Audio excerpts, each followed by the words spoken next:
ইন্না ইলাইহি রাজিউন। বন্ধুরা রে,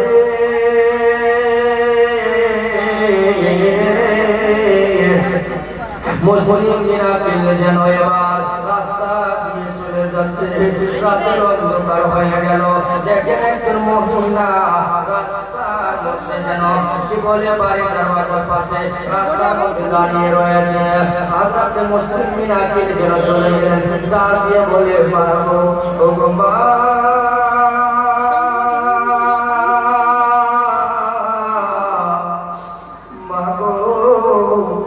আজ থেকে 3 দিন হয়ে গেল গো মা, আমার পেটে খাবার পড়ে গেল। আজ থেকে 3 দিন হয়ে গেল গো মা, আমি এক ফোঁটাও পানি পাই নাই গো মা। মা গো,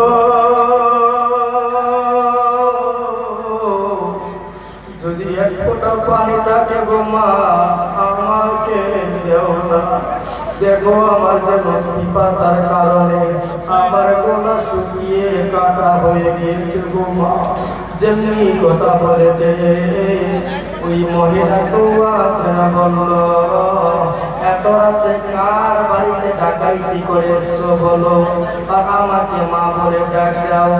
ইমামে মুসলিম চোখের পানি ছেড়ে দিয়ে কাঁদতে কাঁদতে বলে, মা গো, আমি কোন চোর নয়, আমি কোন ডাকাত নয় গো মা, আমি নবীর আওলাদ ইমামে মুসলিম।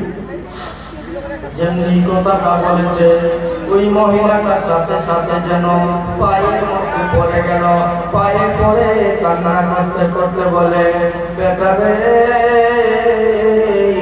আমার কাছে যখন এসেছ রে বেটা, যখন আমাকে মা বলে ডাক দিয়েছ, বেটা রে, তোমার পায়ে পড়ে পড়ে বেটা বলো বলো, তুমি কি আমাকে ক্ষমা করেছ? হযরত মুসলিম বলে, মা গো মা, আজ থেকে 3 দিন হয়ে গেল গো মা, আমার মুখে ধরে এক ফোঁটা পানি পড়ে নাই গো মা, আমি পিপাসার তৃষ্ণায় রয়েছি গো মা। মা গো, যদি এক ফোঁটা একটু পানি তাকে দেও না গো মা। হযরত মুসলিম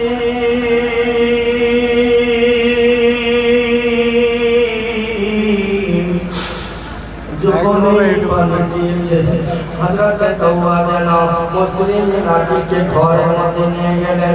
ঘরের মধ্যে নিয়ে যাওয়ার পরে আল্লাহু আকবার, এত সুন্দর চেহারা, অন্ধকার ঘরটা